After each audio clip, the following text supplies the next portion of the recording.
Doctors of Reddit, what's the most unbelievable, how are you still alive case you've ever seen? Story 1. I am not a doctor, but I am a medic, and this story is about my mother, a woman who truly made the phrase, "how is she still alive," feel personal. It began with a phone call I will never forget. My great aunt was crying on the other end, saying my mother had collapsed on the bathroom floor, clutching her chest. I was on duty in another city when I got the call. Instinct took over. I told her to hang up, call 911, and have them take my mother to Hospital A, about 15 minutes away, because it has one of the best cardiac units in the region. My supervisor took over for me immediately, my husband, who is also a medic, and I jumped into the car and sped toward the hospital. My heart pounded with every mile, but when we arrived, I learned the paramedics had taken her to Hospital B instead. Closer, but not nearly as good. Still, it had a working cath lab, so I tried to stay hopeful. Now, a bit of background. My mother was 48 at the time. She had already suffered a heart attack at 40, about 6 months after giving birth to my little brother. 2 stents had been placed then. You'd think that kind of warning would make her turn her life around, right? Not my mother. She had been smoking a pack a day since she was 16, drank heavily, and downed 3 Big Buns cans of energy drinks every single day, the kind with twist-off caps. Her diet was crap, and sometimes she refused to eat because she said food interfered with how drunk she could get. She was tall, thin, maybe a size 6, but it was not because she was healthy. This has been an ongoing battle with her for literally her entire life. So yes, I was scared, but not surprised. When I arrived at the hospital, still in my uniform, the staff thought I was there to drop off a patient. Once they realized I was family, they led me and my husband into a small waiting room, where my great-aunt was already trembling with worry. I was technically next of kin, so I waited in silence for 45 of the longest minutes of my life. Finally, a doctor came in. His face said everything before his words did. "Your mother is being taken to the cath lab right now," he said. "She's having a massive heart attack." It began like any other shift, until I got a call that stopped my world. My mother had 100% blockage in her right coronary artery. In the ambulance, she went into ventricular fibrillation, and the paramedics had to shock her once just to get a pulse.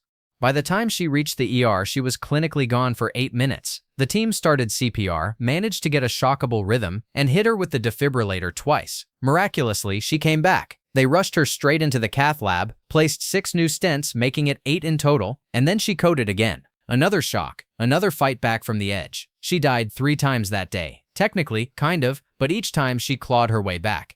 When she was finally stable, she was intubated for 20 hours in the ICU. 8 drips, a ventilator, an NG tube, a catheter, an external defibrillator, blood thinners, and pumps. Her room looked like a battlefield of machines. I stayed by her side through every beep, every alarm. I only left once, when she was stable enough for me to go home, take a shower, sleep for 4 hours, and come right back.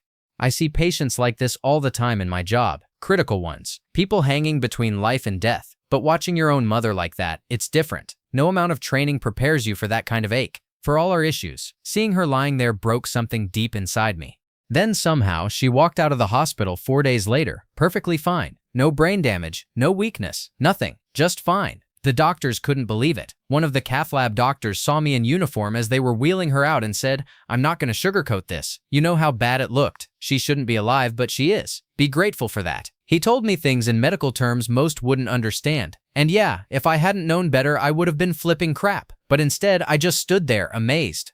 You'd think someone who literally died 3 times would change their life, stop the habits that nearly ended them. But not my mom. 2 weeks later, she was right back to her old ways, drinking, smoking, stressing herself to the edge again. I confronted her, told her I had mentally planned her funeral while standing by her hospital bed. She just shrugged. "What about my younger brother and sister?" I asked. She said, "Your ex-stepdad will remarry. They'll have someone else." That's when I realized she didn't believe in miracles, even though she was one. So to this day, I ask the same question those doctors probably did. How is she still alive? Because if she keeps walking this crap path, her luck won't last forever. Sorry for the rant. I didn't realize how much anger was still sitting there, but it fits the topic perfectly. Doctors of Reddit, if you've ever wondered how someone could survive what should have ended them, that's my mom. TLDR. My mom had a complete blockage in her right coronary artery, died 3 times, and was shocked back each time. 4 days later, she walked out of the hospital perfectly fine. Doctors had no clue how she pulled through. She ignored her second chance and went right back to her old ways. Somehow, unbelievably, she's still alive. Edit. A small update. Thank you all for the kind words. Our relationship isn't perfect, But things have changed. My grandfather passed away a few months ago after a long fight with cancer. That loss hit her hard. She's been trying to do better.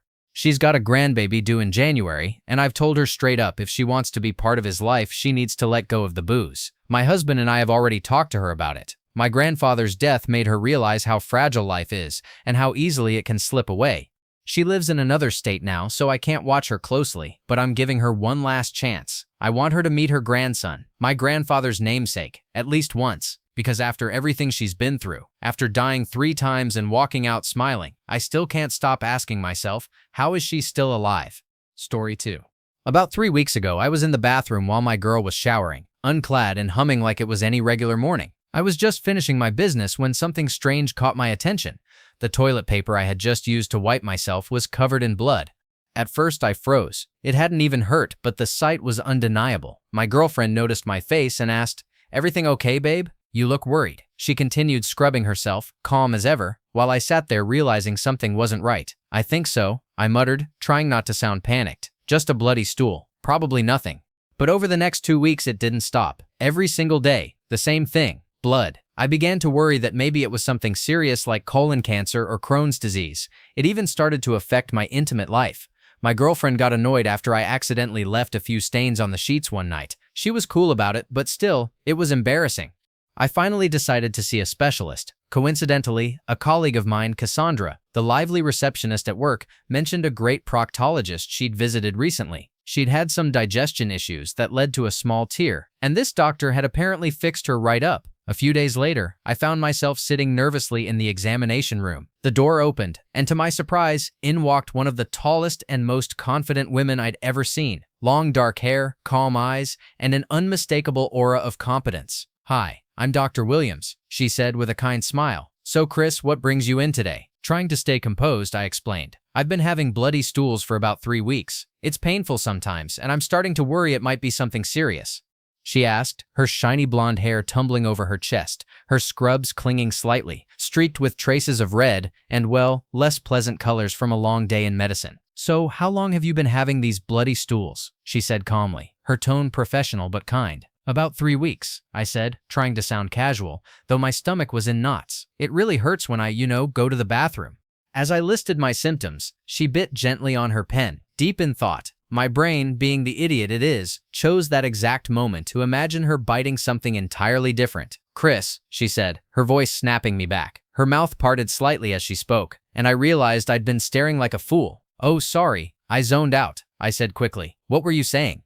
"I need to inspect your troubled area." My heart nearly burst out of my chest. Let her inspect my buns? Might as well ask me to perform a magic trick while I'm at it. I awkwardly obeyed, turning around as she snapped on her latex gloves, the kind made of the same material as well, I suddenly found myself in the ultimate challenge. The Don't Get Excited Olympics. "Try to relax," she said softly, her voice way too comforting for what was about to happen. Then came the inspection.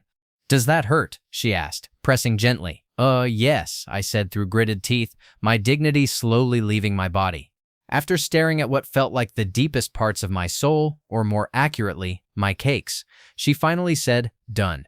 I turned around, relieved that I'd survived without embarrassing myself. Somewhere deep inside, I was half expecting a prize, maybe a medal for endurance.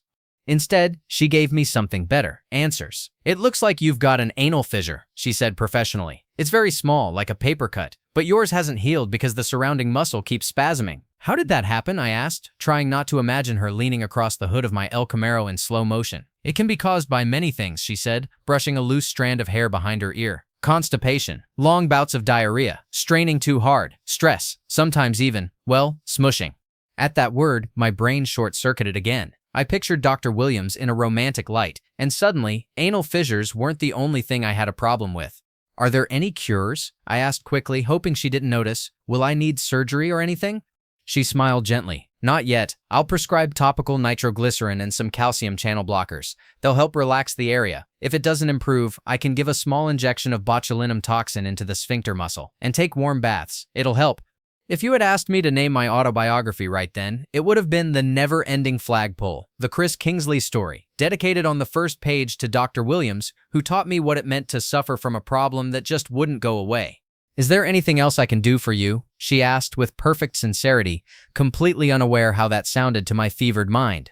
I wanted to reply, yeah, how about I pay in kind? No insurance, just pure passion. But instead, I said no thanks. Truthfully, even if I'd wanted to impress her, my body wasn't in the right condition for any smushing sessions. My cakes were sore, my pride bruised, and my girlfriend was still fuming about the blood-stained sheets, something about them being from Bed Bath & Beyond. Women and their sheets, right?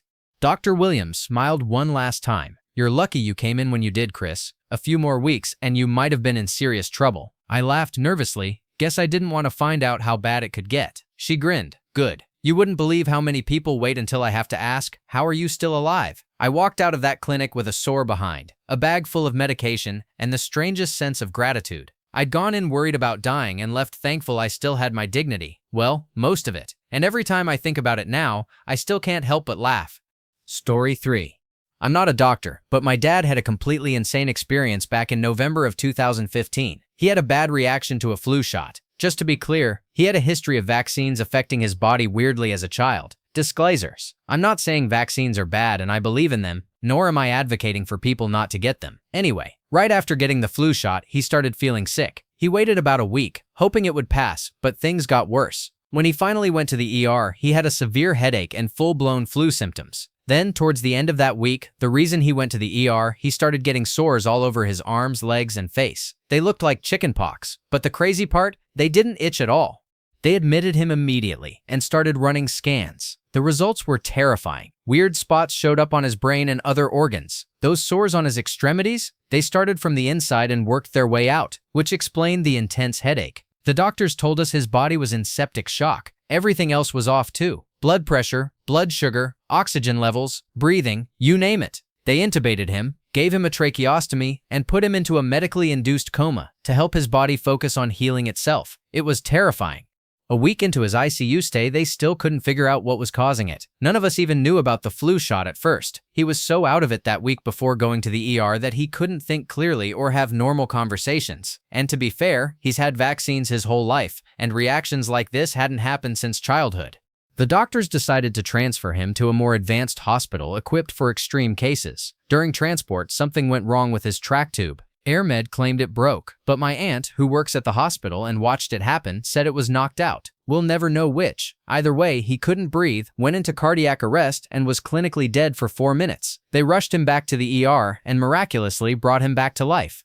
Over the next week, they tried to wake him from the medically induced coma to assess the damage. He didn't wake up. Scans revealed he had suffered a massive stroke on the right parietal part of his brain, most likely during cardiac arrest. At that point, we had no idea if he'd ever regain consciousness. They performed tests to determine brain activity. Thankfully, he wasn't declared brain dead, but there was still no sign of him coming out of the coma. The following weeks were a tense waiting game. Then, slowly, he started to squeeze someone's hand occasionally. He was moved to another hospital for ICU-level care, combined with intense physical and occupational therapy. About a month later, he finally came out of the coma and had his track removed. After rehab, he slowly relearned to walk, talk, eat, drive, and live his life. He can't feel much on the left side of his body, but he never gave up. Now he's in the final month of his trial period to get off disability and return to full-time work. He is the strongest person I know, and I love him so much. I heard countless medical professionals say things like, hope for the best but be prepared for the worst, or he'll never live without machines, or he won't be the same person when he wakes up. I told many people to go screw themselves in my head, of course. Looking back, it's still surreal to think about what we went through as a family. But then I see my dad alive and strong, and reality hits. Against all odds, he survived. Against all odds, he's thriving. How are you still alive? Yeah, doctors definitely said that more than once. Story 4. Well, this isn't exactly a lighthearted story, but I'll share it anyway. Despite my tibia clearly being broken, I still needed an x-ray. The tech they sent in was, to put it mildly, less than gentle. He had to position some plates alongside and eventually underneath my leg to take the images, which was going to hurt regardless, since even minor contact was unpleasant. That I could handle. The real trouble began when he abruptly and roughly shoved my leg for some reason. Apparently, he was trying to press my leg along the plate next to it rather than just sliding the plate down, which was already propped against my leg, or adjusting the portable x-ray machine, which was on wheels and had a flexible arm. So not only was repositioning my leg unnecessary, but the way he went about it was entirely wrong. I said something like, "Be careful, I've got a broken leg," though it may have been preceded by a "what the heck is wrong with you?" He replied smugly, "Well, that's what I'm here to find out," and launched into a full explanation of how X-rays detect fractures, as if seeing jagged bone poking out of my leg wasn't convincing enough. Maybe I looked more pissed than in pain, who knows? During his rambling, he decided to sharply pull down on my ankle. This wasn't a careful maneuver, it was a quick, violent jerk like he was trying to move my entire body. Perhaps my yelling had caught the attention of my doctor, who walked in just in time to see this second incident. He immediately told the tech to stop acting like a sadist, and spent a few minutes explaining how to x-ray a fracture without making it worse. The tech argued a bit, asking how the doctor could know it was a break without an x-ray, which was bizarre. After that, the tech became careful, at least for a little while. But when it came time to retrieve an x-ray plate from under my leg, disaster struck again. The tech, instead of carefully lifting the plate, grabbed the edge, tilted it up a foot or so, and shoved my leg sharply to make it slide off. My broken leg was already near the edge of the bed. Somehow, he decided lifting the plate's inside edge and shoving my leg off the edge was a good idea. 3 things happened almost simultaneously. First, explosive pain. Second, I instinctively pulled my lower leg off the bed to stop the sensation of it being torn in half. Third, I grabbed the x-ray tech, who ended up on the floor next to me. That instant of extreme pain, combined with direct contact with the cause of the pain, triggered some kind of blinding berserker rage. I have very little memory of what happened after hitting the floor. A few flashes remain, people trying to pull me off, both of us bleeding. My hands clamped around his neck while I bore down on my good knee. When I came to, I let go. I'm not even sure how much time passed, but I clearly remember the tech's terrified face. Not my proudest moment. To be honest, not at all. In the aftermath, I was briefly free from pain, then back in far worse pain with a slightly worse injury. I spent several days in the hospital being monitored for blood clots, though thankfully none formed. During that time, my doctors debated whether surgery was necessary. A couple of hospital administrators came by to hear my side. I didn't receive a bill for treatment, but I swore never to step foot in that hospital again. Though years later, I noticed its name had changed, probably due to a sale or perhaps because of their terrible employees. I also developed a deep aversion to hospitals in general. Looking back, I can't believe I survived all of it. My broken leg, the violent mishandling, and the sheer chaos. If a doctor had walked in during any of those moments and seen what was happening, I imagine they would have exclaimed, "How are you still alive?" Story 5. I'm the patient the doctors were shocked by, and not just once, but twice. The first reaction wasn't exactly a "how are you still alive," but more like, how can you be this healthy when you are actually very sick? It doesn't make sense. In early May, I was diagnosed with acute myeloid leukemia after the 4th bout of a mysterious illness that had hit me since January, each episode resembling tonsillitis. I went from a normal white cell count on April 9th around 4,000 to 10,000 to 87,000 on May 3rd. The very next day, it was nearly 100,000, and the day after, it had climbed even higher. When I told the nurse in the ER that my count was 87,000, she blinked and said, "You mean 8,700? No, 87,000. Every nurse and nearly every doctor I interacted with at the time said something like, "I've never seen a white cell count this high," and they all commented on how healthy I looked otherwise. My only symptoms were a sore throat, swollen tonsils, a single lymph gland sticking out near my throat, and a cough. Normally, someone in my position would be severely ill. The real "how are you still alive" moment came later. I knew chemo would make me feel awful because it suppresses blood production, so I needed frequent transfusions. But I was also taking an additional chemo med that worsened my blood counts, and I hadn't had a red cell transfusion in 6 or 7 days.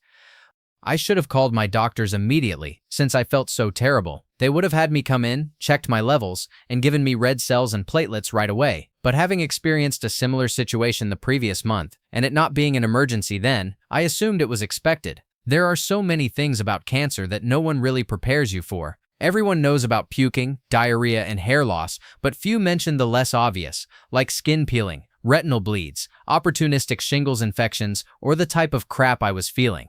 I couldn't stand for more than 10 or 15 seconds without feeling like I would collapse from a combination of nausea and a discomfort that's impossible to describe. Even short walks became carefully planned missions. Get out of bed to put on pajamas. Sit for 2 minutes. Walk to the bathroom. Sit for 5 minutes regardless of necessity. Walk to the sink, grab my toothbrush and toothpaste, and sit on the bathtub edge. Brush my teeth. Stand to rinse. Sit again. Build up courage. Walk to the couch. Lie there for 20 minutes until my ears stopped ringing, my arms and legs felt normal, and I was fairly confident I wouldn't hurl. That was the routine for even the shortest distances.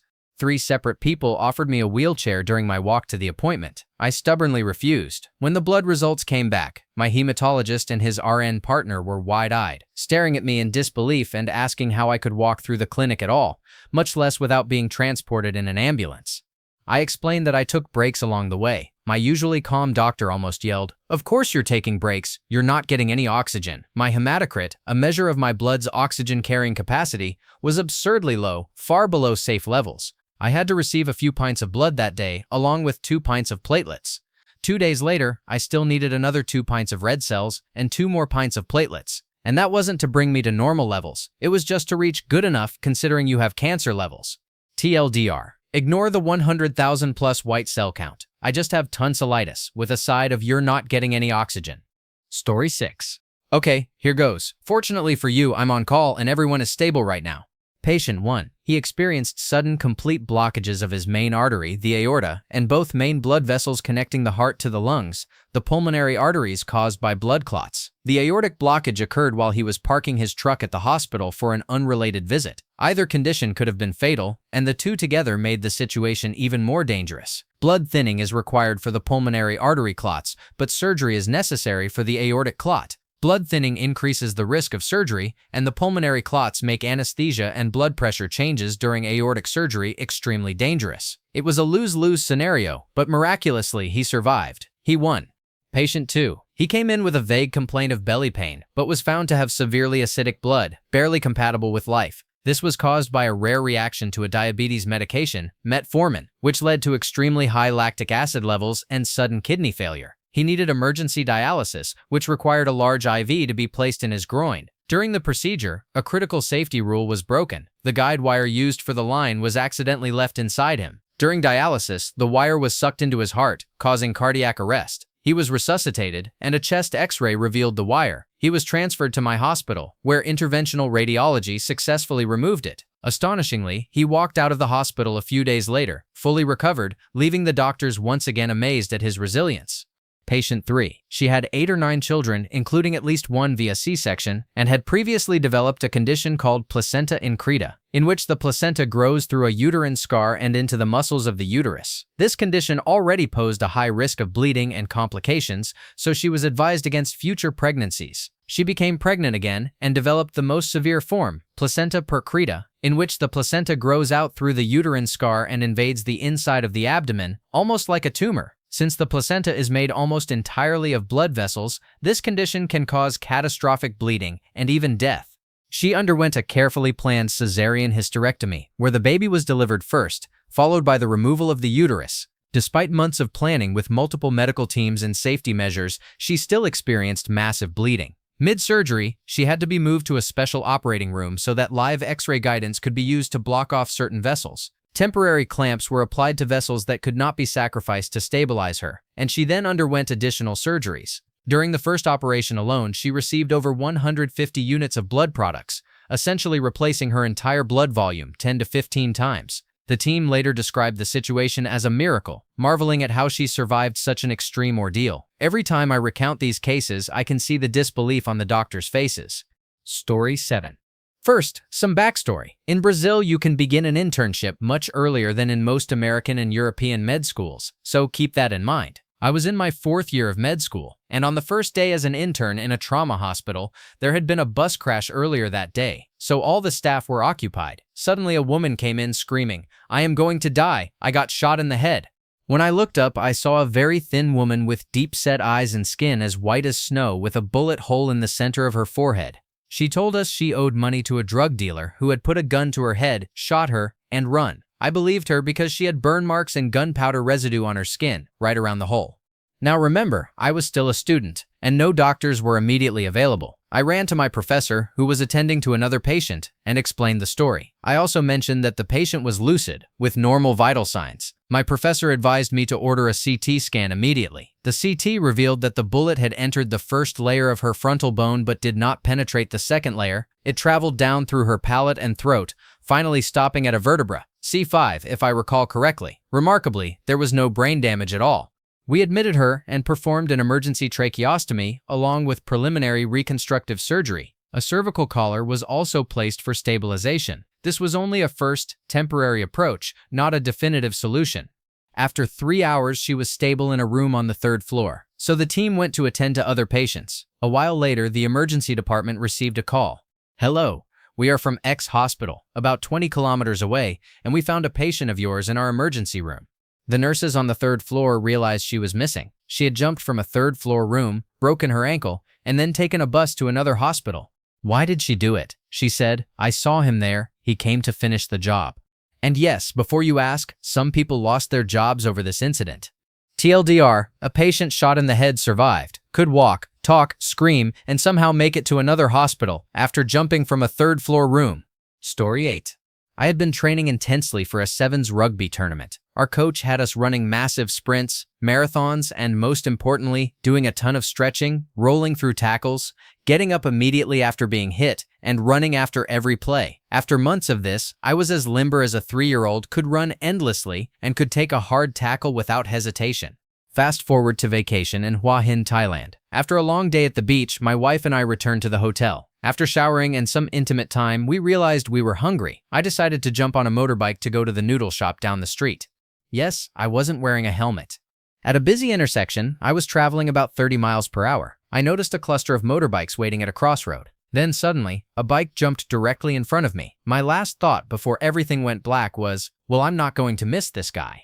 I had the most vivid and beautiful dream. I cannot remember the details, but it was intense. Slowly, I came to a state of total confusion. I was bent over, hands on my knees, trying to make sense of everything. My initial thought, what kind of dream is this?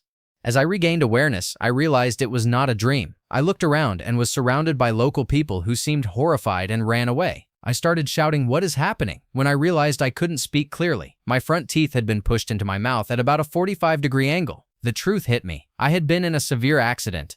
I turned to look for my motorbike. It was at least 50 feet behind me. My body was battered. Hands, knees, elbows, the back of my shoulders, the back of my head, and my ankles were all skinned. There was a hole in my right ankle bone, and another through the bottom of my left lip. My head had a deep gash.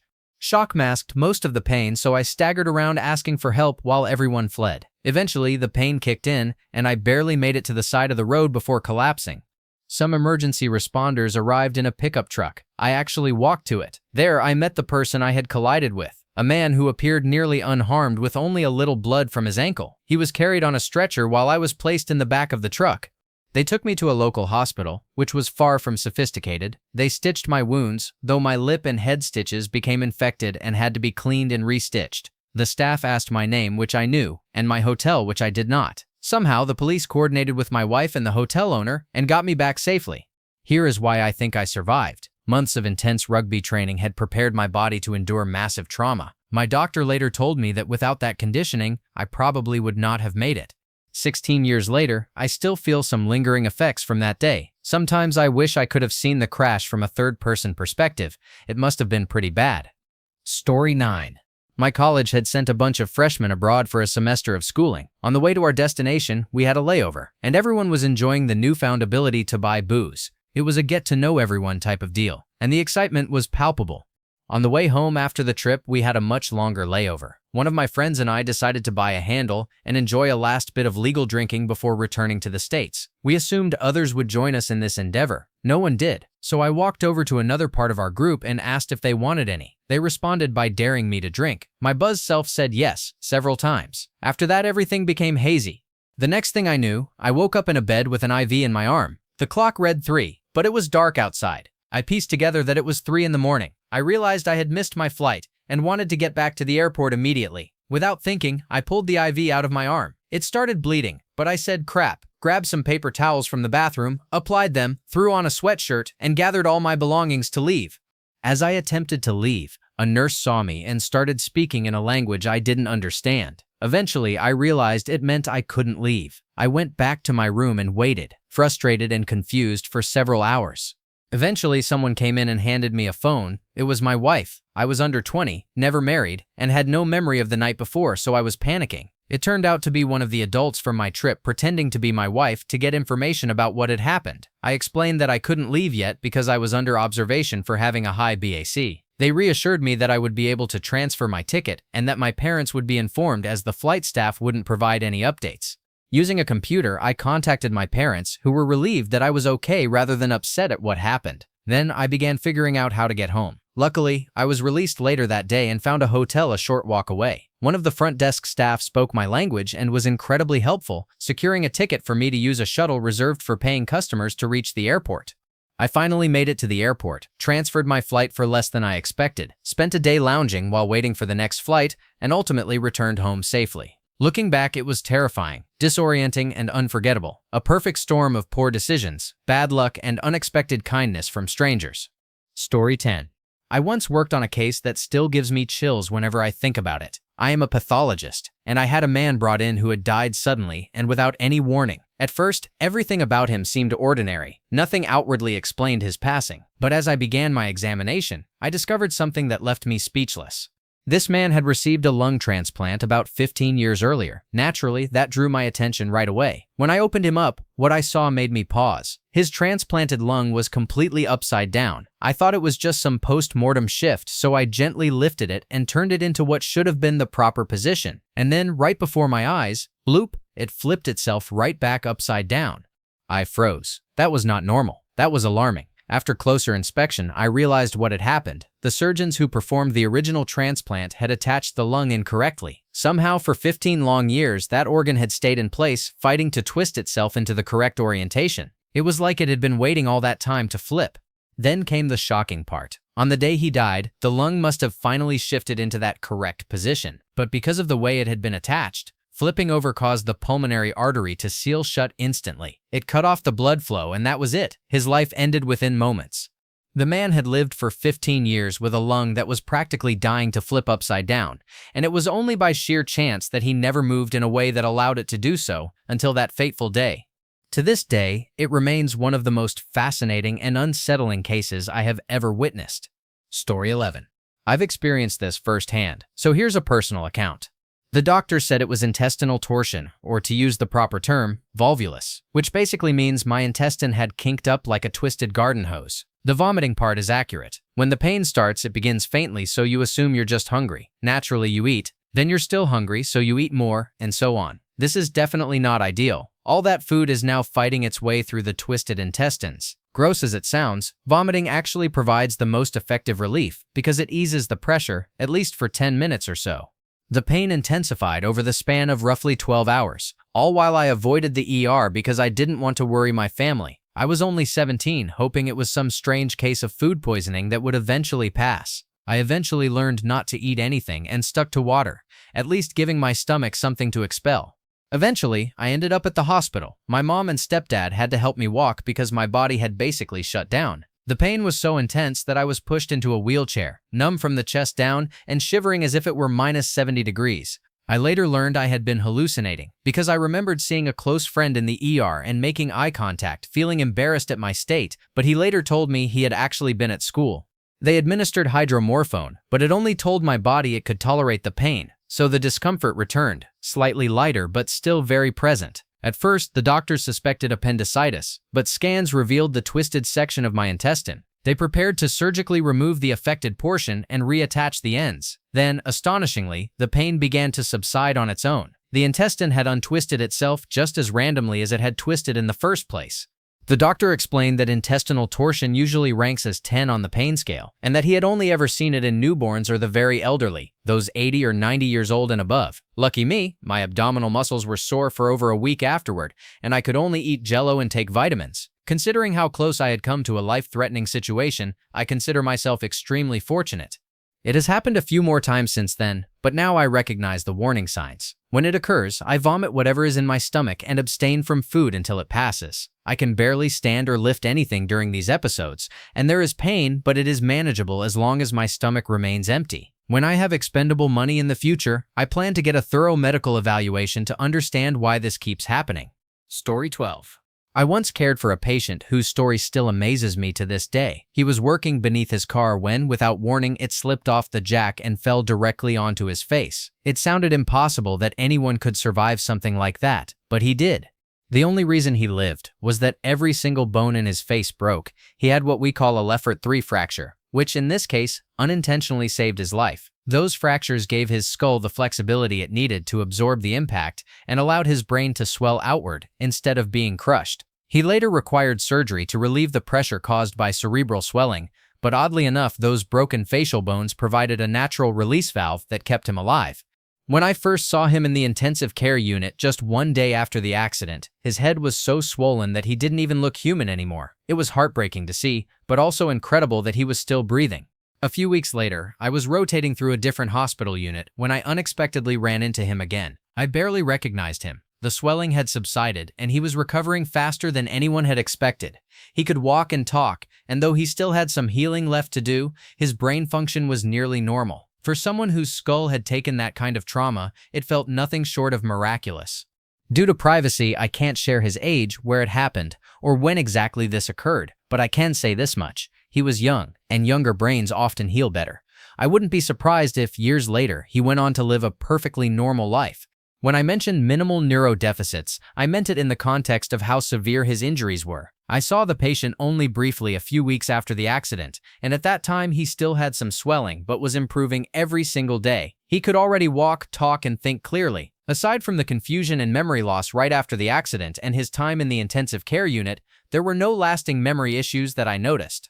I didn't follow his care through to the very end, so I can't say what he was like when he was discharged or how he recovered in the months after. But based on what I saw, I truly wouldn't be surprised if he went on to attend college and live a perfectly normal life. He was young, and younger brains are far more adaptable. They can recover from trauma in ways that older brains simply can't. It's one of those small miracles that medicine still can't fully explain, but never stops appreciating.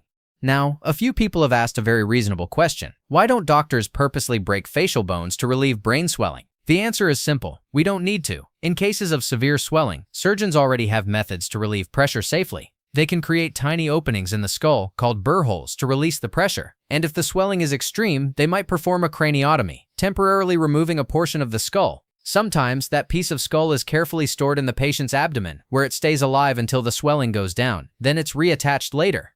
In this man's case, the accident caused nature's own version of that procedure. The broken bones gave his brain just enough space to expand and heal, and somehow he survived. It's the kind of story that reminds you how delicate and how resilient the human body truly is.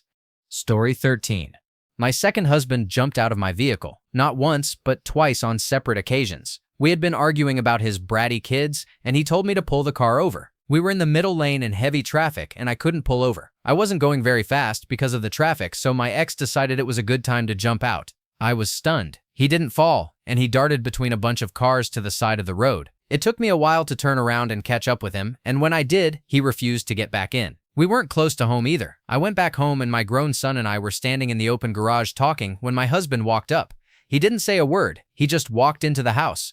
The second time this happened, it was the same way. He wanted out. I couldn't pull over, and as I approached a red light, my ex jumped out again. At that point, I secretly hoped he would get seriously hurt by a big truck. He didn't. Another incident with this lunatic happened in the middle of January in Northern Virginia. We decided to take his kids out for lunch near DC. The place was one of those nicer buffet-style restaurants. We all went inside, and the menu was large and displayed on the wall, so you could either get the buffet or have your meal served. We were all in line, 4 of us, and I had to step back a bit to read the menu. I guess my husband took this as a cue that I didn't want to eat there. I don't know what he was thinking, because suddenly he says to his kids, "Let's go now." Everyone was confused, including me. They all went outside into the freezing weather with snow on the ground, and I followed, wanting to know what had happened. I thought maybe my ex was sick or something. He wasn't. He started walking out of the parking lot and demanded that his kids follow him. I still didn't understand what was happening. I tried to get him to at least let the kids get in the car, but he wouldn't let them. The kids were completely confused, just like I was. I stood by my Jeep, watching them walk off toward the highway. We were really far from home, and they decided to walk back. I had no choice but to get in my vehicle and drive home. Once I got home, I made lunch for myself, and the phone rang. It was my ex wanting me to come pick him and his kids up. I laughed and said no. Much later, they made it back after my ex had called someone he knew to get a ride. We divorced shortly after. I was married to an Italian hothead who had absolutely no logic. Story 14. I once cared for a gentleman in his late 50s who came in battling multiple myeloma, a disease that already tested the limits of his strength. He arrived short of breath, each inhale a struggle, and within hours we learned the reason: he had a massive pulmonary embolism, a blood clot choking off the flow of life through his lungs. Despite the danger, he was strong enough for surgery. The team went in, removed the clot, and for a brief moment we all thought we'd won. But the damage had already been done. The clot had battered his heart so severely that it failed, and no matter how hard we tried, we couldn't take him off the bypass machine.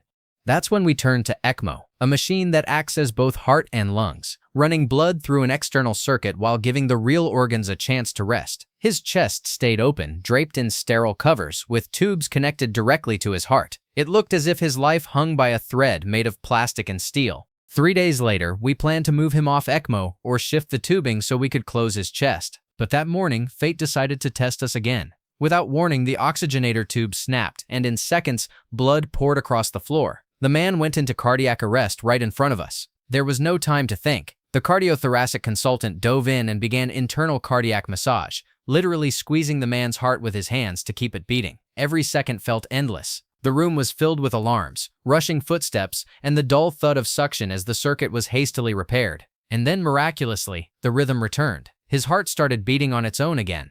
We rushed him back to surgery and discovered more clots buried deep in his pulmonary arteries. One by one, they were removed. By then, I had already accepted that guy was utterly messed up. Even if he survived, I was certain he'd never wake up the same. No one goes through that and walks away unscathed, or so I thought. 2 weeks later, he proved me completely wrong. He walked out of the intensive care unit, speaking clearly, smiling, remembering everything. A week after that, he was sitting in rehabilitation, chatting with the nurses like a man who'd merely weathered a storm instead of danced on the edge of death. For someone whose heart had literally been held in another man's hands, his recovery was nothing short of extraordinary. Story 15. Not an MD, but back when I was in the ambulance, we got a call from a second party about a baby who fell and hit its head. From the moment we arrived, something felt wrong. The mother was distracted on her phone, and her boyfriend sat casually in his skivvies on the recliner, smoking a cigarette, holding the child as if nothing was happening.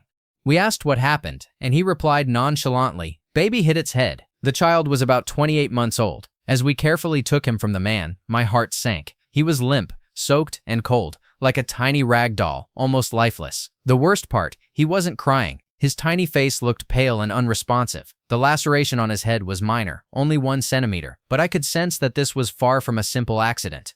We needed to move fast. We secured him on the cot with a C-collar and asked again why he was wet and cold. The boyfriend shrugged. He was taking a bath. My partner was taking a report when she suddenly leaned toward me, whispering urgently, "Get him in the truck and call for police backup now."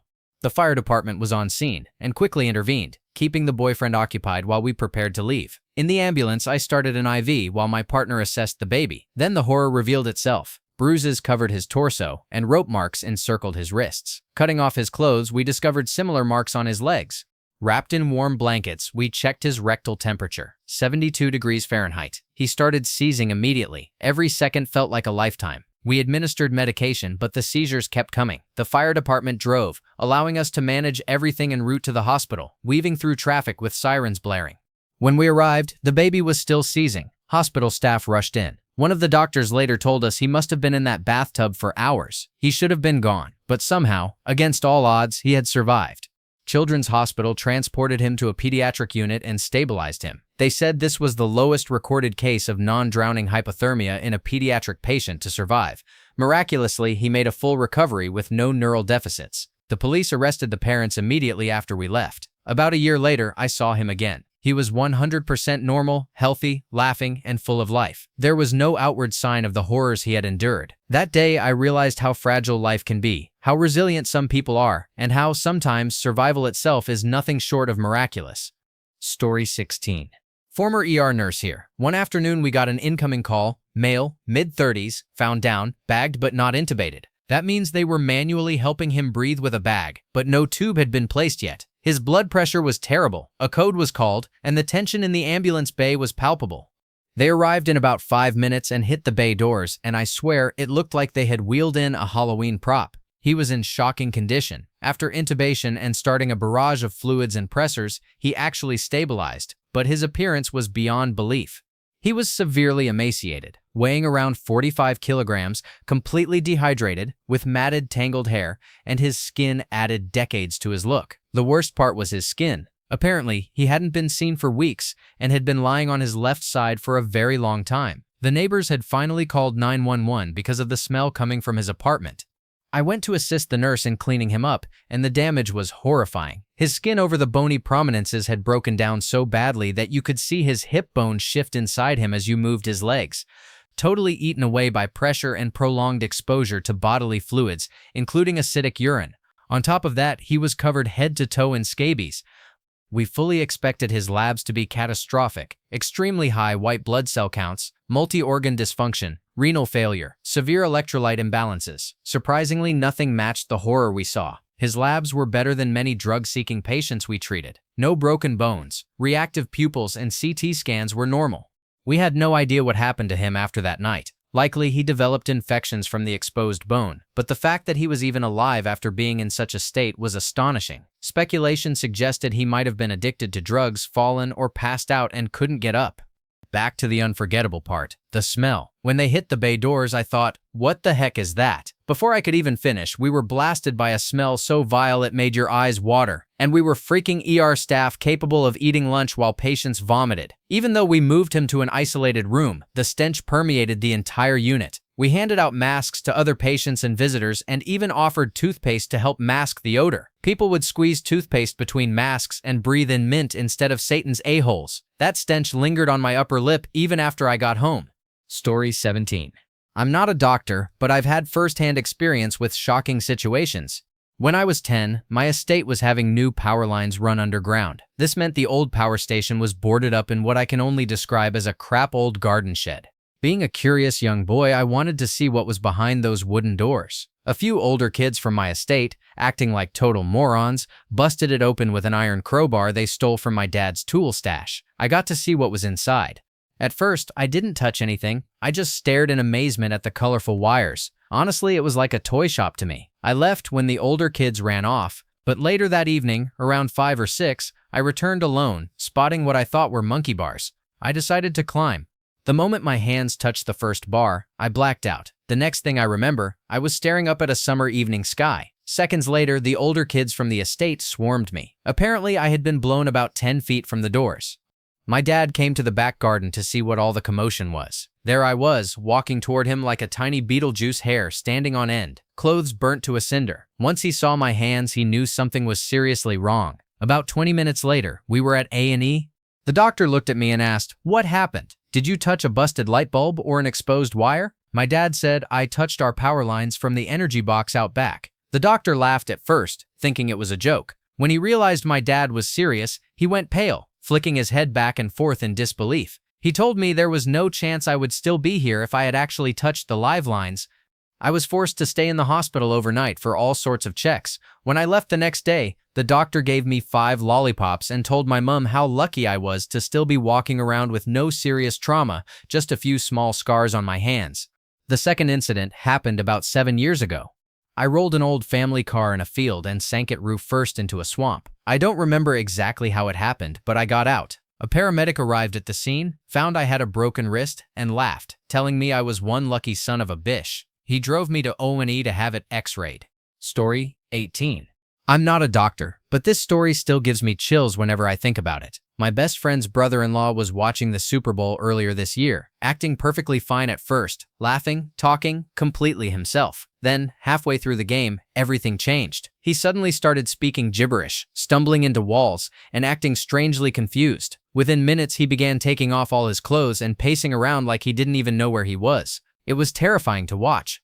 When the paramedics arrived, it took 5 emergency responders to get him safely into the ambulance because he was thrashing and fighting them, completely unaware of what was happening. They rushed him to the nearest hospital, but his condition was so severe that doctors immediately put him into a medically induced coma and airlifted him to a larger regional center. One of those hospitals people half-jokingly call the crap is real deal hospital because only the most critical cases go there. The diagnosis: bacterial meningitis. His brain had swollen dangerously, and that swelling explained his bizarre behavior earlier that day. The doctors were honest with the family. It didn't look good. Most people who reach that stage don't survive, and if they do, they're often left with serious brain damage, but somehow he made it. It took weeks of treatment and rehabilitation. He was 100% recovered. He had to relearn how to speak, understand where he was, and piece his world back together one small step at a time. Against every odd, he made a complete recovery, talking, walking, and laughing again like his old self.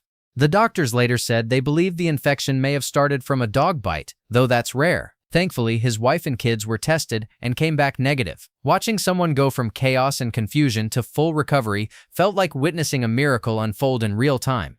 Thank you for watching. If you enjoyed this video, be sure to give it a thumbs up, subscribe, and hit the bell icon so you never miss an update.